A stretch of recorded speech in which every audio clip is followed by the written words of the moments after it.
Nah saudara, hari ini kita memperingati kenaikan Tuhan Yesus. Ketika kita memperingati Jumat Agung, ketika Tuhan Yesus mati untuk menebus dosa-dosa kita, dia mati dan dikuburkan. Tapi pada hari yang ketiga dia bangkit. Dan setelah dia bangkit, Tuhan Yesus menampakkan diri kepada murid-muridnya. Dan kemudian dia terangkat ke sorga. Saudara, ada satu peristiwa yang luar biasa. Karena kenaikan Tuhan Yesus ke sorga ini disaksikan lebih dari 500 murid-murid Yesus. Ini hal yang luar biasa. Karena di Taurat dikatakan bahwa sesuatu itu sah ketika ada 2 sampai 3 orang saksi. Tetapi yang menyaksikan Yesus terangkat ke sorga ini 500 orang lebih. Saudara bisa bayangkan. Ya. Dalam Kisah Para Rasul, ayat yang pertama, ayat 10 dan 11 dikatakan pada saat itu, pada saat peristiwa itu, ketika mereka sedang menatap ke langit, waktu ia naik itu, tiba-tiba berdirilah 2 orang yang berpakaian putih dekat mereka. Dan berkata kepada mereka, "Hai orang-orang Galilea, mengapakah kamu berdiri melihat ke langit? Yesus ini yang terangkat ke sorga meninggalkan kamu, akan datang kembali dengan cara yang sama seperti kamu melihat dia naik ke sorga." Kalau yang melihat Tuhan Yesus terangkat 2000 tahun yang lalu adalah murid-murid Tuhan Yesus, maka saya percaya yang akan menyaksikan dan menyambut kedatangan Tuhan turun dari sorga juga adalah murid-murid Tuhan Yesus. Yang percaya katakan amin, saudaraku. Yesus akan datang dengan cara yang sama, Alkitab katakan. Luar biasa, saudara. Dia tidak meninggalkan kita. Karena dalam Yohanes pasal yang ke-14, ayat yang pertama sampai ayat yang ketiga dikatakan, "Janganlah gelisah hatimu, percayalah kepada Allah, percayalah juga kepadaku." Yesus berkata, "Di rumah Bapa-Ku banyak tempat tinggal. Jika tidak demikian, tentu aku akan mengatakannya kepadamu. Sebab aku pergi ke situ untuk menyediakan tempat bagimu. Dan apabila aku telah pergi ke situ dan telah menyediakan tempat bagimu, aku akan datang kembali dan membawa kamu ke tempatku, supaya di tempat di mana aku berada, kamu pun berada." Yang percaya katakan amin. Yang percaya berikan tepuk tangan bagi Tuhan kita. Saudara, pesan ini ditujukan bagi murid-muridnya. Ya. Kalau kita mau terlibat, kita mau ikut dalam pengangkatan ketika Yesus datang nanti di angkasa. Saudara dengar baik-baik, kita harus menjadi murid Tuhan Yesus. Katakan amin, saudaraku. Alkitab katakan murid Tuhan Yesus adalah orang yang hidupnya sama seperti Kristus telah hidup. Ya. Serupa dan segambar dengan Tuhan Yesus. Roma 8 ayat 29, sebab semua orang yang dipilihnya dari semula, mereka juga ditentukannya dari semula untuk menjadi serupa dengan gambaran anaknya, supaya ia anaknya itu menjadi yang sulung di antara banyak saudara. Goal kita sebagai orang percaya adalah menjadi serupa dengan gambar Yesus. Amin, saudaraku. Menjadi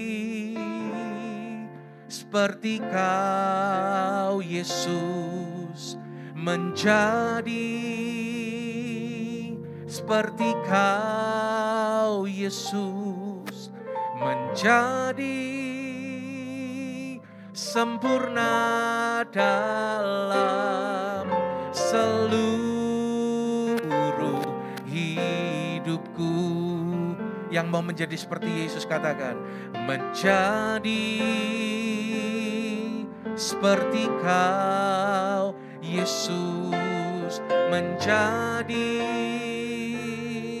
seperti Kau Yesus, menjadi sempurna dalam seluruh hidupku. Dalam Ibrani pasal yang ke-7 ayat yang ke-25, Alkitab berkata, karena Ia sanggup juga menyelamatkan dengan sempurna semua orang yang oleh Dia datang kepada Allah. Anda perhatikan kalimat menyelamatkan dengan sempurna. Sebab Ia hidup senantiasa untuk menjadi pengantara mereka. Umat Tuhan, Tuhan Yesus menjadi perantara, pengantara bagi kita, supaya kita itu bisa selamat dengan sempurna. Berbicara tentang keselamatan, ada 3 hal yang harus kita perhatikan. Yang pertama, seseorang itu bisa kehilangan keselamatan. Yang kedua, seseorang bisa saja hampir-hampir tidak diselamatkan. Dan yang ketiga, diselamatkan dengan sempurna. Saudara, orang bisa kehilangan keselamatan. Dalam Matius pasal yang ke-7 ayat 21 sampai 23 dikatakan, bukan setiap orang yang berseru kepadaku Tuhan, Tuhan akan masuk ke dalam kerajaan sorga. Jadi bukan jaminan kalau kita bisa memanggil Tuhan Yesus, kita bisa menyanyi memuji Tuhan. Ya, karena bukan itu. Tetapi Dia yang melakukan kehendak Bapakku yang di sorga. Pada hari-hari terakhir akan banyak orang berseru kepada Tuhan. Tuhan, Tuhan, bukankah kami bernubuat demi nama-Mu, mengusir setan demi nama-Mu, dan mengadakan banyak mujizat demi nama-Mu juga? Pada waktu itulah aku akan berterus terang kepada mereka dan berkata, perhatikan, aku tidak pernah mengenal kamu, enyahlah daripadaku kamu sekalian pembuat kejahatan.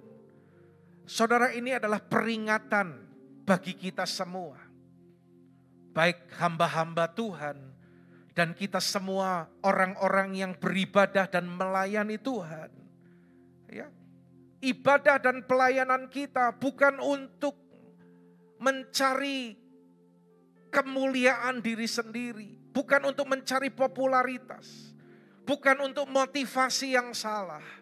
Tetapi ibadah dan pelayanan kita semata-mata untuk kemuliaan Tuhan. Katakan amin, saudaraku. Ya, bukan untuk pribadi kita. Bukan untuk ada apanya. Bukan untuk ego kita, saudara. Karena ketika kita tidak mengerti hal ini dengan sungguh-sungguh, bisa mengakibatkan hilangnya keselamatan. Contoh seorang murid Yesus yang kehilangan keselamatan adalah Yudas. Minggu yang lalu kita bersama-sama diajar tentang Yudas. Orang kalau dengar Yudas Iskariot, ya, dia hanya berpikir dia orang yang jahat, dia orang yang tidak setia. Saudara, kalau nanti Anda baca dalam Lukas pasal 9 ayat 1 sampai yang ke-6, Yudas itu bersama-sama dengan murid-murid yang lain. Yudas Iskariot juga pernah melakukan mujizat, melayani bersama-sama. Namun dia memilih untuk meninggalkan Tuhan, saudaraku. Maka hilanglah keselamatannya.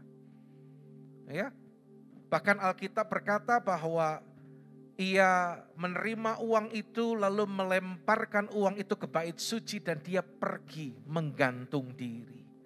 Dia kehilangan keselamatan. Saudara, hati-hati, karena orang percaya bisa kehilangan keselamatan kalau kita tidak hidup mengerjakan keselamatan itu dengan sungguh-sungguh. Yang berikutnya adalah orang percaya bisa saja hampir-hampir tidak diselamatkan. Anda nanti bisa baca di dalam 1 Korintus pasal yang ketiga, ayat 10 sampai ayat yang ke-15. Ya. Ada orang yang membangun dasar itu dengan emas, perak, batu permata. Tapi ada juga yang membangunnya dengan kayu, rumput kering, atau jerami. Dan Tuhan katakan sekali kelak pekerjaan masing-masing orang itu akan nampak, diuji oleh api. Saudara, pertanyaan bagi kita adalah, bahan apa yang kita gunakan? Apakah kita menggunakan emas, perak, batu permata, ataukah kayu, rumput kering, jerami? Semuanya akan nampak, saudara. Karena semua pekerjaan kita itu akan diuji oleh api, firman Tuhan katakan. Kalau yang teruji tidak terbakar, maka dia mendapat apa, saudara? Mendapat upah. Kalau yang pekerjaannya terbakar, kayu, rumput kering, jerami tadi terbakar, maka dia akan mendapat kerugian. Ya, selamat sih selamat, tetapi dikatakan seperti keluar dari dalam api. Hampir-hampir tidak diselamatkan, itu bisa berarti yang pertama, kehilangan upah atau pahala. Jangan sampai kita sudah melayani, kita sudah mengikut Tuhan, bahkan kita juga berkorban, ya, tetapi kita tidak memperhatikan ini sehingga kita kehilangan upah dan pahala. Yang kedua adalah kedudukan yang rendah di sorga. Yang ketiga, kehilangan kesempatan pelayanan dan kekuasaan di sorga. Dan yang keempat, kehilangan kemuliaan dan kehormatan di hadapan Allah. Saudara, mari perhatikan dengan serius hidup kita, pekerjaan kita, pelayanan kita. Mari kita sungguh-sungguh menjaga kualitas hidup kita, saudara. Jangan jadi orang Kristen yang acuh tak acuh. Jangan jadi orang Kristen yang tidak setia. Jangan jadi orang percaya yang tidak dekat, tidak intim dengan Tuhan. Ya. Tuhan Yesus berdoa syafaat bagi kita agar kita menerima keselamatan dengan sempurna. Inilah yang Tuhan kehendaki. Apa, saudara? Selamat dengan lebih antusias lagi, yang Tuhan kehendaki adalah selamat dengan sempurna. Berikan tepuk tangan bagi Tuhan kita, saudara. Ya, supaya hal ini terjadi, Anda nggak tahu nih, saya nggak tahu Anda bisa baca nggak? Supaya hal ini terjadi, maka Tuhan ingatkan dalam 2 Petrus 1 ayat 5 sampai 11 ini, ya. Ayo kita tambahkan kepada iman kita itu kebajikan, lalu pengetahuan, lalu penguasaan diri, ketekunan, kesalehan, kasih akan saudara-saudara, dan kasih akan semua orang. Sebab apabila semua itu ada padamu dengan berlimpah-limpah, kamu akan dibuatnya menjadi giat dan berhasil dalam pengenalanmu akan Yesus Kristus Tuhan kita. Karena itu saudara, berusahalah sungguh-sungguh supaya panggilan dan pilihanmu makin teguh. Sebab jikalau kamu melakukannya, Alkitab katakan gini, kamu tidak akan pernah tersandung. Jadi ketika kita melakukan tadi, menambahkan kepada iman kita itu kebajikan, lalu pengetahuan, penguasaan diri, ya, ketekunan, kesalehan, kasih kepada saudara seiman, kasih kepada semua orang. Engkau tidak akan pernah tersandung, Alkitab katakan. Dan yang luar biasa pada ayat yang ke-11, kepada kamu akan dikaruniakan hak penuh untuk memasuki kerajaan kekal, yaitu kerajaan Tuhan dan Juru Selamat kita, Yesus Kristus. Artinya kita menerima keselamatan secara sempurna. Katakan amin, saudaraku. Yang mau mengalami keselamatan secara sempurna, lambaikan tangan kita. Berikan tepuk tangan bagi Allah kita. Hosena, Hosena, Hosena in the highest. Hosena, Hosena, Hosena in the highest. Angkat tangan bersama. Hosena, Hosena, Hosena in the highest. Hosena, Hosena, Hosena in the highest. Pujian bagi Allah kita. Lebih lagi berikan tepuk tangan bagi Tuhan kita. Anda juga yang di rumah-rumah berikan pujian bagi Allah kita. Haleluya. Saudara, pesan terakhir sebelum Tuhan Yesus terangkat terdapat dalam Kisah Para Rasul pasal yang pertama ayat ke-8. Tetapi kamu akan menerima kuasa kalau Roh Kudus turun ke atas kamu. Dan kamu akan menjadi saksiku di Yerusalem dan di seluruh Yudea dan Samaria dan sampai ke ujung bumi. Yang mengerti katakan amin, saudaraku. Setelah Tuhan Yesus berbicara, menyampaikan pesan yang terakhir ini, maka Tuhan Yesus terangkat ke sorga. Disaksikan oleh lebih dari 500 orang murid-muridnya. Lalu apa yang dilakukan oleh murid-murid setelah Tuhan Yesus terangkat? Mereka ingat apa yang Yesus katakan. Jangan tinggalkan Yerusalem. Engkau harus tetap ada di sana untuk menantikan janji Bapa. Lalu pada ayat yang ke-14 bagian A, Alkitab berkata bahwa mereka semua tetap bertekun dengan sehati dalam doa bersama-sama. Saudara, mereka tidak meninggalkan Yerusalem. Mereka datang ke loteng Yerusalem. Kalau nanti Anda ke Israel, Anda ke Yerusalem, lotengnya itu masih ada sampai saat ini. Ya, tempat itulah murid-murid, ada 120 murid itu berkumpul. Mereka itu berdoa, memuji, menyembah Tuhan. Dan Roh Kudus hadir melawat mereka, saudaraku.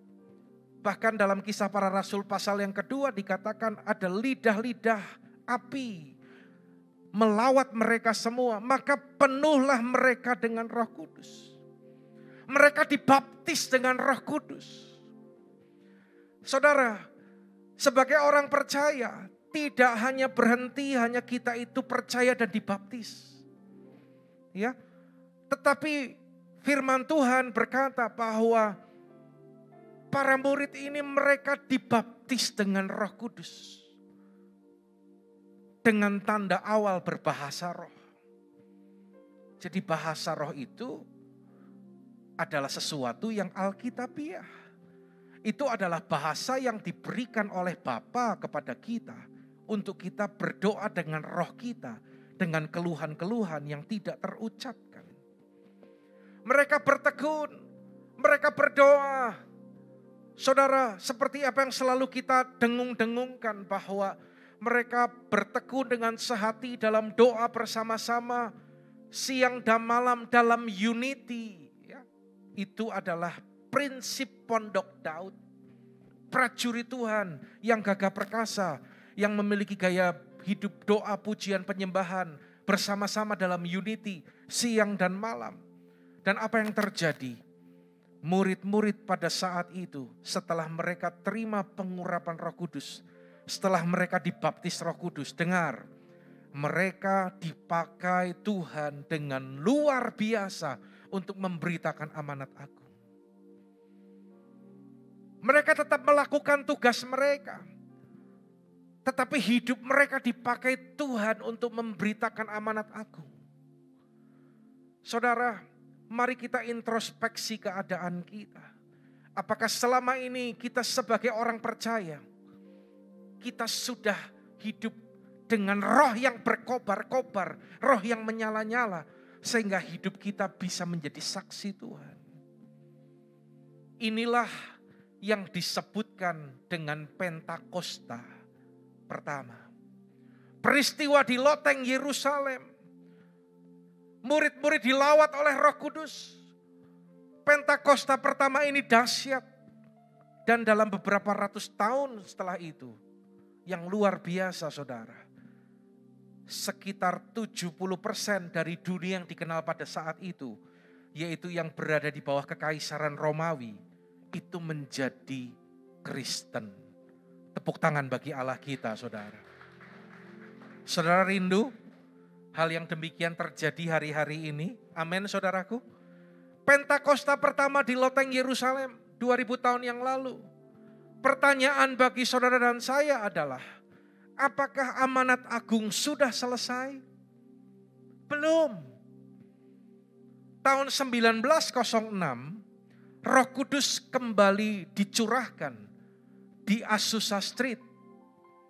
Dan inilah yang selalu dikatakan oleh Bapak Rohani kita Pak Niko dengan Pentakosta kedua. Anda perhatikan ya, yang pertama di loteng Yerusalem, dan kembali Tuhan melawat di tahun 1906 di Azusa Street. Ciri-cirinya adalah ada pelayanan mujizat, kesembuhan, karunia roh dibangkitkan. Ya, dan mereka banyak berdoa menyembah Tuhan, berdoa dalam bahasa roh. Pentakosta kedua ini juga dahsyat, saudaraku. Karena melahirkan gerakan Pentakosta dan karismatik. Gereja dibangkitkan. Dan saat ini ada sekitar 700 juta orang percaya yang diberdayakan oleh Roh Kudus. Saya berharap kita termasuk di dalamnya. Amin, saudaraku. Diberdayakan Roh Kudus artinya hidupnya dipenuhi dengan Roh Kudus. Dipimpin oleh Roh Kudus. Roh Kudus memakai kehidupan orang percaya. Sampai Pentakosta kedua ini, apakah amanat agung sudah selesai? Belum. Karena itulah hari-hari ini Tuhan berkata melalui Bapak Rohani kita Pak Niko, janji Tuhan bahwa Tuhan sekali lagi akan mencurahkan Roh Kudus, pencurahan Roh Kudus yang lebih dahsyat dibandingkan di Azusa Street.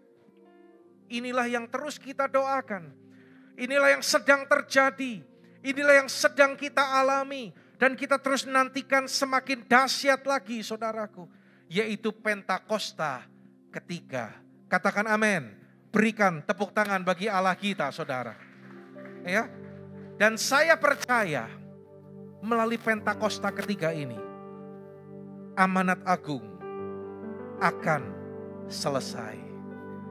Karena Tuhan Yesus segera datang untuk menjemput kita. Yang menantikan Tuhan, kita angkat tangan kita. Kuasanya dicurahkan, berkatnya dilimpahkan. Penuaian besar sungguh terjadi. Jiwa-jiwa akan datang menyembah Yesus Tuhan. Kemuliaan Tuhan telah turun.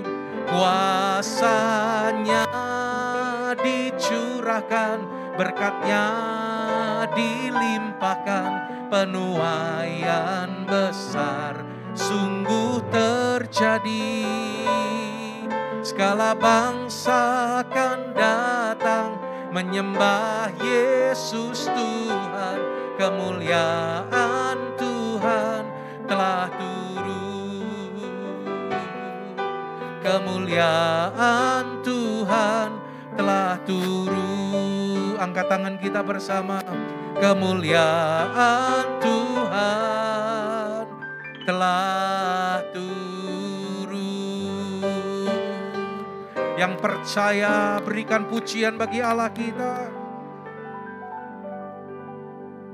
Saudara, di Pentakosta yang ketiga ini, saya percaya akan terjadi lawatan Tuhan, lawatan Roh Kudus yang dahsyat dan luar biasa. Saya berharap jemaat menangkap ini. Mengapa setiap minggu kita diajak bersama-sama memperkatakan apa yang dimaksud dengan Pentakosta ketiga. Karena inilah yang menjadi doa kita bersama-sama. Menjadi keyakinan kita, saudara. Ya, jadi kalau berbicara Pentakosta ketiga, Anda mengerti sekarang. Anda semakin jelas diingatkan bahwa yang pertama itu yang di Leteng Yerusalem. Sebenarnya itu hanya istilah. Kalau ada orang yang berkata atau teolog berkata, Pentakosta itu juga cuma sekali di Yerusalem. Memang itulah peristiwa Pentakosta. Tetapi hanya memberikan istilah yang saat itu terjadi adalah pencurahan Roh Kudus yang pertama. Lalu 1906 juga terjadi lawatan yang dahsyat.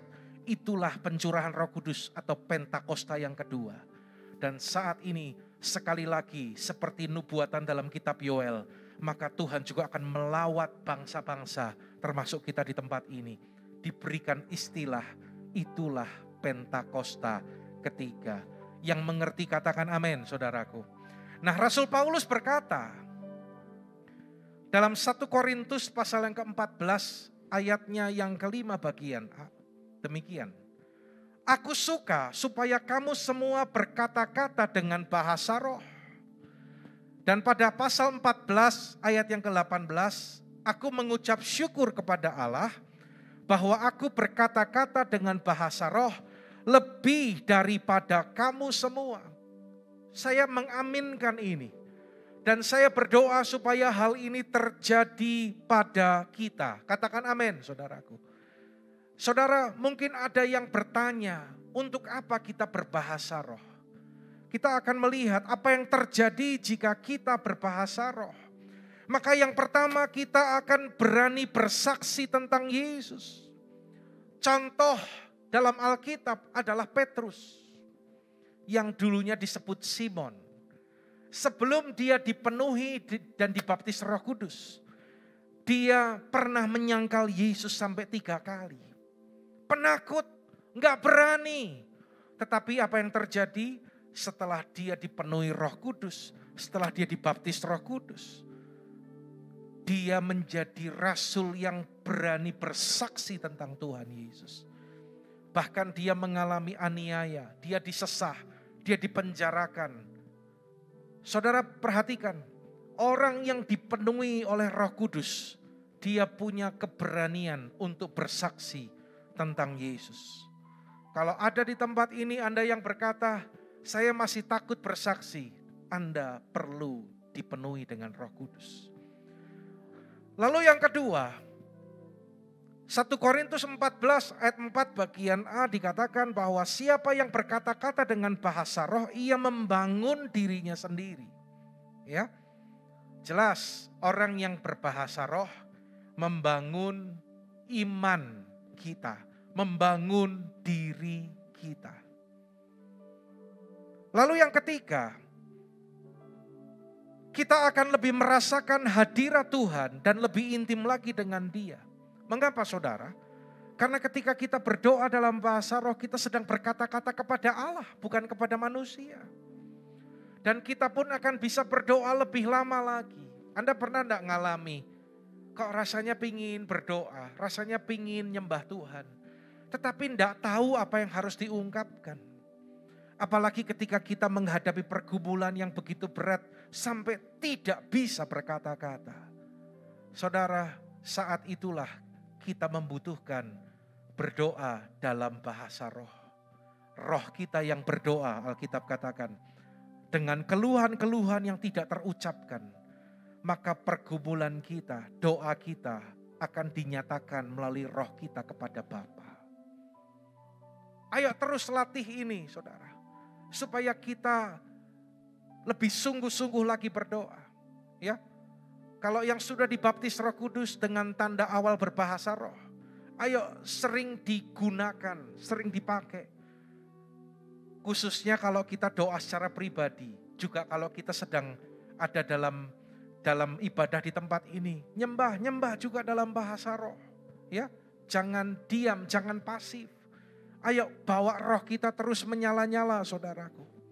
Lalu yang kelima, sesuai dengan 1 Korintus 14 ayat 14 dan 15, dikatakan, jika aku berdoa dengan bahasa roh, maka rohku yang berdoa, tetapi akal budiku tidak turut berdoa. Jadi apakah yang harus keperbuat? Paulus berkata seperti ini, aku akan berdoa dengan rohku, tetapi aku akan berdoa juga dengan akal budiku. Aku akan menyanyi dan memuji dengan rohku, tetapi aku akan menyanyi dan memuji juga dengan akal budiku. Tapi selama ini mungkin kita hanya menyanyi berdoa dengan akal budi kita. Tetapi hari ini Tuhan ingatkan, ayo lebih banyak berbahasa roh. Ya. Supaya roh kita berdoa, roh kita memuji dan menyembah Tuhan. Ayo terus lakukan itu. Saudaraku, mari saat ini kita akan lakukan bersama-sama.